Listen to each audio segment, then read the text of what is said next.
তোমাদের একটা গল্প পাঠ করে শোনাচ্ছি। যদি আমার গল্প পাঠ ভালো লাগে অবশ্যই তোমরা জানিও। অতীতকে সামনে দেখা। ডিভোর্সের ৩৭ বছর পর নিজের প্রাক্তন স্বামীকে নিজের বৃদ্ধাশ্রমে দেখে চমকে গেলাম। কিছু বুঝতে পারছি না, এত বছর পর মানুষটাকে এভাবে দেখতে হবে তা একদম অকল্পনীয় ছিল। লোকটা একপাশে গুটিসুটি মেরে বসে আছে, দেখতে বড্ড অসহায় লাগছে। নিজের মধ্যে সংকোচ করছি, তার সামনে যাব কি যাব না। অনেকটা জড়তা নিয়ে শেষ পর্যন্ত তার সামনে গিয়ে দাঁড়ালাম। সামনে দাঁড়ানোর পরও লোকটার কোনো ভাবের পরিবর্তন হলো না। বুঝতে অসুবিধে হলো না যে সামনে থাকা মানুষটা চোখে দেখতে পায় না। ৩৯ বছর আগে পারিবারিকভাবে আমার সাথে বিয়ে হয়েছিল সমীরের।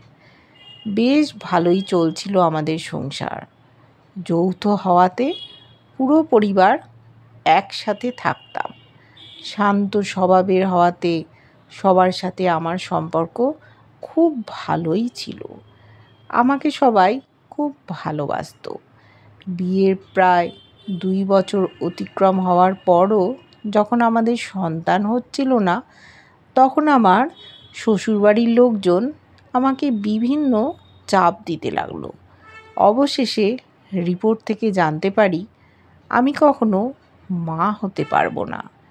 এরপর শুরু হয় শ্বশুরবাড়ির বিভিন্ন মানসিক যন্ত্রণা। তবুও নিশ্চুপ ছিলাম, কারণ আমার পাশে আমার ভালোবাসার মানুষ সমীর ছিল। কিন্তু সুখ নামক বস্তু হয়তো সব সময় সয় না। আমার ক্ষেত্রেও তার বিপরীত কিছু হলো না। পরিবারের চাপে সমীরও আমার থেকে দূরত্ব বাড়াতে শুরু করে দিল।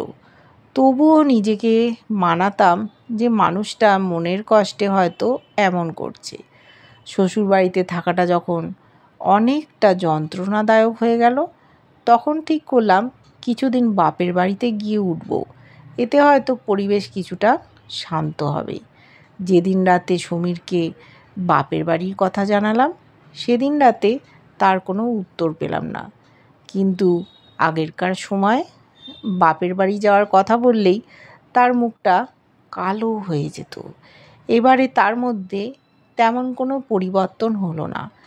বাপের বাড়ি যাওয়ার সময় ৩ দিন বাদে একটা কুরিয়ার এলো, যাতে লেখা আছে সমীরের বিয়ের কথা আর আমাদের ডিভোর্স পেপার। চিঠি আর ডিভোর্স পেপারটা হাতে নিয়েই আমার পুরো মাথা ফাঁকা হয়ে গেল। বুঝতে বাকি রইল না পুরো বিষয়টা বহুদিন আগে থেকে পরিকল্পিত, শুধু আমার বের হবার অপেক্ষায় ছিল। যার জন্য এত কষ্ট আর অপমান সয়েছিলাম, সেই যখন পাশ কেটে চলে গেল, তখন নিজেকে পুরো একা মনে হলো। ভাবলাম ওই বাড়ি গিয়ে এই বিষয়ে প্রশ্ন করব, প্রতিবাদ করব, কিন্তু মনে হলো যার জন্য ও বাড়িতে যাব সেই তো আমাকে চায় না, তাই গিয়ে লাভ কি। ডিভোর্স পেপারে সাইন করে পাঠিয়ে দিলাম। ডিভোর্স পেপার পাঠানোর পর তার সাথে আর কখনো দেখা হবে বা যোগাযোগ কখনোই হয়নি, কারণ আমি নিজেই সবটা বন্ধ করে দিয়েছিলাম। ক্ষণে ক্ষণে মনে হতো আমার মতো নিঃসন্তান স্বামীত্যাগী মানুষের পৃথিবীতে না থাকা শ্রেয়। কিন্তু একটা সময় বুঝতে পারলাম নিজের জন্য না হলেও অন্যের জন্য বাঁচতে হবে। নিজের মতো ভুক্তভোগী নারীদের জন্য বাঁচতে হবে ওসব শিশুদের জন্য যারা পরিচয়হীন হয়ে বেঁচে আছে এই পৃথিবীতে। পেছনে ফেলে আসা মানুষগুলোর প্রতি কোনো অভিযোগ রইল না।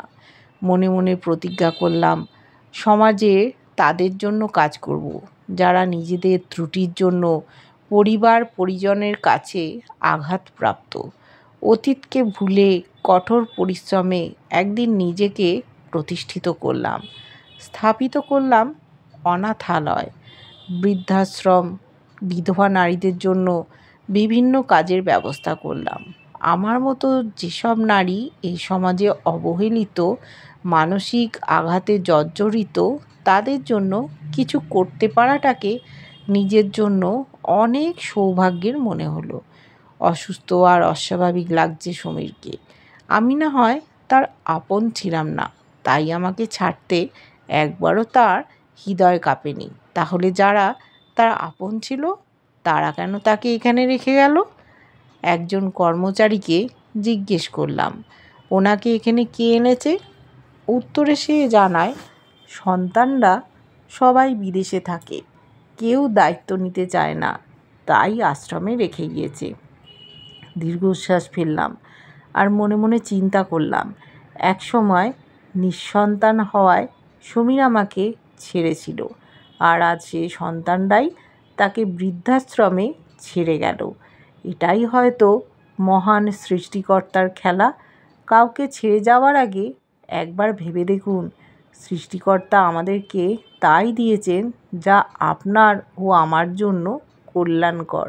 যা দেননি তার জন্য আফসোস না করে যা পেয়েছেন তা নিয়েই সন্তুষ্ট থেকে জীবনকে এগিয়ে নিয়ে চলুন।